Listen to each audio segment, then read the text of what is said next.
নমস্কার, দেখছেন টিভি9 বাংলা। আপনাদের সঙ্গে রয়েছি আমি শুভজিৎ মিত্র। ঘড়ির কাঁটা বিকেল 5টা মানেই 5 কথা।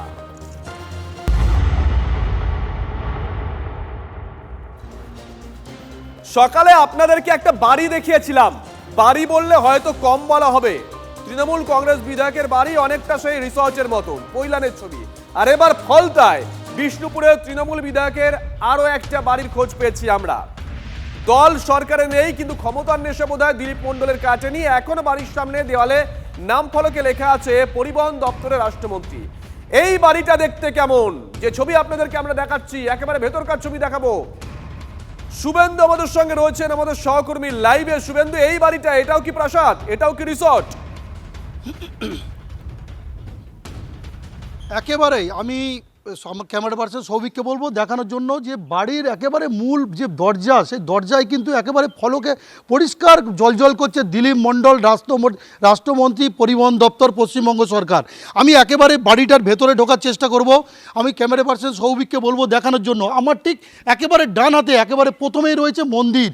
পাথর দিয়ে তৈরি করা হয়েছে এই মন্দিরটা, একদম বিশাল এলাকা জুড়ে তৈরি হয়েছে। একেবারে সেই ছবি তুমি দেখতে পাচ্ছ, এবং ঠিক তার বাড়ির একেবারে সংলগ্ন, একেবারে একটা মন্দিরের সংলগ্ন একটা বাংলো এবং প্রাসাদ বাড়ি, একেবারে পাথর দিয়ে মার্বেল দিয়ে তৈরি করা হয়েছে।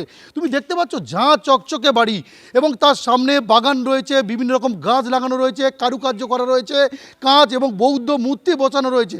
একেবারে গুছানো পরিপাটি একটি বাড়ি। এবং এই যে ফলতার উত্তর চালুয়ারি এলাকা, এটা দিলীপ মণ্ডলের পৈতৃক ভিটে এবং তার বাবার সম্পত্তি। বছর 7 আগে মাটির বাড়ি ভেঙে এই বাড়িটাকে তৈরি করা হয়েছিল, এবং তারপর থেকে দিলীপ মণ্ডল কিন্তু এখানে প্রতি বছর আসেন। এই যে মন্দিরটা দেখা যাচ্ছে, এই মন্দিরে উল্টো রথের সময় একটি পুজোর অনুষ্ঠান হয়, এবং সেই অনুষ্ঠানে কিন্তু দিলীপ মণ্ডল সপরিবারে তিনি আসেন। এখানকার মানুষদেরকে পয়সা বিলোন এবং নগদ টাকা দেন। এছাড়াও কিন্তু বিভিন্ন রকম সহযোগিতার হাত বাড়িয়ে দেন। এবং তৃণমূল বিধায়ক এত টাকার মালিক কিভাবে হলেন প্রশ্ন উঠছে। কিন্তু এলাকার বাসিন্দারা বলছেন যে ছোট থেকে দিলীপ মণ্ডল তিনি চলে গিয়েছিলেন তার মামার বাড়ি পৈলানে, সেখানেই তিনি বড় হয়েছেন, সেখানেই মাটির ব্যবসা করতেন। তারপরে জমির দালালি, এরপর আস্তে আস্তে প্রমোটিং ব্যবসা, একেবারে জমির হাঙর হয়ে উঠেছিলেন। তুমি দেখতে পাচ্ছ বাড়িটার ছবি, একেবারে কিন্তু মার্বেল দিয়ে, পাথর দিয়ে এবং অত্যাধুনিকভাবে সাজানো হয়েছে বাড়িটাকে। বাড়িটা কিন্তু বন্ধ অবস্থায় রয়েছেন, তার যারা আত্মীয় রয়েছেন তারাই দেখভাল করেন, এবং প্রত্যেক বছর সময় অনুযায়ী তিনি আসেন এবং এসে তিনি কিন্তু এখানে থাকেন, এবং এলাকার মানুষদেরকে নগদ টাকা এবং পয়সা এবং সেটা কিন্তু তিনি কিন্তু এখানে বিলন, এবং এমনটাই কিন্তু আমরা জানতে পারছি। এছাড়া তুমি একেবারে তুমি ছবিটা দেখো, একেবারে বিশাল একটা আয়তনের জায়গা। এটা তার পৈতৃক ভিটে ফলতার উত্তর চালুয়ারি, সেখানেই তৈরি করা হয়েছে এই বাড়িটা। এই বাড়িটা কিন্তু বন্ধ। একেবারে আমি দেখানোর চেষ্টা করছি বাড়িটা, একেবারে সামনে থেকে দেখানোর চেষ্টা করছি। ক্যামেরা পার্সনকে বলবো দেখানোর জন্য যে একেবারেই যে বাড়ির যে কারুকার্য আমি এগিয়ে গিয়ে দেখানোর চেষ্টা করব। যে দরজা কিন্তু বন্ধ অবস্থায় রয়েছে, এখানে কিন্তু কেউ থাকেন না। বছরে একবার আসেন, এবং তারা যারা আত্মীয় স্বজন এখানে কেউ আসেন না, তারা 7 ভাই বোন, তারা কিন্তু সকলেই কিন্তু পৈলানে থাকেন। তুমি দেখতে পাচ্ছ বাড়ির গেট কিন্তু বন্ধ রয়েছে। আমি দেখার চেষ্টা করবো ভেতরে কেউ আছে কিনা। ভেতরে কেউ আছেন? একেবারেই বুঝতে পারছো, একেবারেই কিন্তু একবারে গেট লক করা রয়েছে। আমি দেখানোর চেষ্টা করব যে এই যে মন্দির, এই মন্দিরটা কিন্তু পুজো করেন তার কাকা। একেবারে ওই যে পাঁচিলের ধারে কি আছে বাড়িতে, আর কি আছে? পৈলানের বাড়িতে 2টো মাঠ, সুইমিং পুল, পুকুর। এই বাড়িতে আর কি আছে একটু দেখাও না।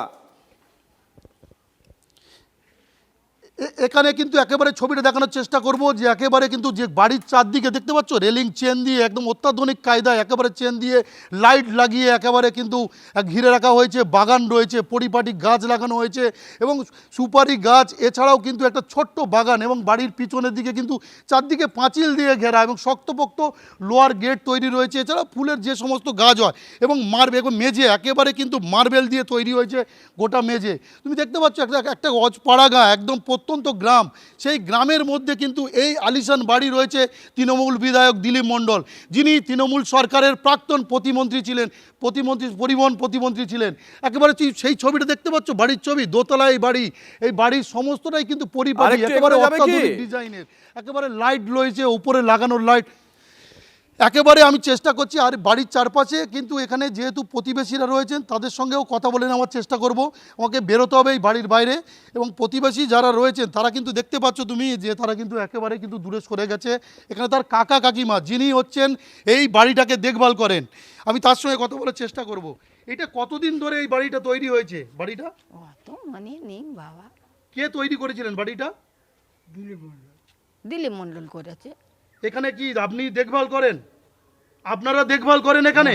হ্যাঁ এখানে এটা কি আপনারা দেখভাল করেন? হ্যাঁ, এবং এখানে আর কে কে আসে? এখানে দিলীপ বাবু কি কখন আসেন এখানে? এখানে আসে ওই বছরে দুবার একবার আসে, কোনো বেশ, নজর থাকবে, নজর থাকবে, নজর রাখো। ছোট মাটির বাড়ি ছিল, সেখান থেকে বছর 6-7 আগে এই বাংলোটা করে, মন্দির করে।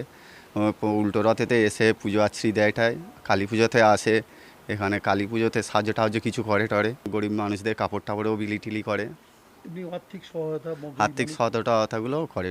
দিলীপ মণ্ডল তো মানে আমরা জ্ঞান হাতে ওনাকে এখানে দেখিনি। উনি অ্যাকচুয়ালি ওইখানেই থাকতেন, ওখানেই ওনার রাজনীতি জীবন যা কিছু করেছে ওখানেই করেছে। ফাঁকিদের সঙ্গে ওনার রাজনীতির কোনো যোগাযোগ নেই। আর আমাদের চাকরিবাড়িতে মাঝে মাঝে আসে, পুজো পুজো হলে টুকটাক শ্যামকালী পুজোয় ওই ঘুরতে আসে। দেশবাড়ি আছে আমাদের এলাকায়, ওনার কোনো প্রভাবও নেই, উনি এখানে কিছু করেও না। দুদিন আগেই বিজেপিকে হুমকি দিয়েছিলেন, আর পুলিশ যেতেই এরার, কেন্দ্রীয় বাহিনী দিয়ে ঘিরে দক্ষিণ 24 পরগনার বিষ্ণুপুরে তৃণমূল বিধায়কের পৈলানের এই প্রাসাদে আজকে পুলিশ তল্লাশি চালায়। দুদিন আগেই তৃণমূলের মিছিল থেকে বিজেপিকে হুমকি দেওয়ার অভিযোগ দিলীপ মণ্ডলের বিরুদ্ধে।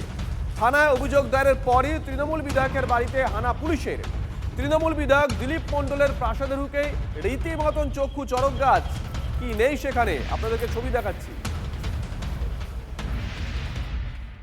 এসে ভিড়মি খেয়ে গেছি। এই যে যেখানে দাঁড়িয়ে রয়েছে এটা হচ্ছে একটা গুহা, বাড়ির অভ্যন্তরে এরকম গুহা তৈরি করা হয়েছে।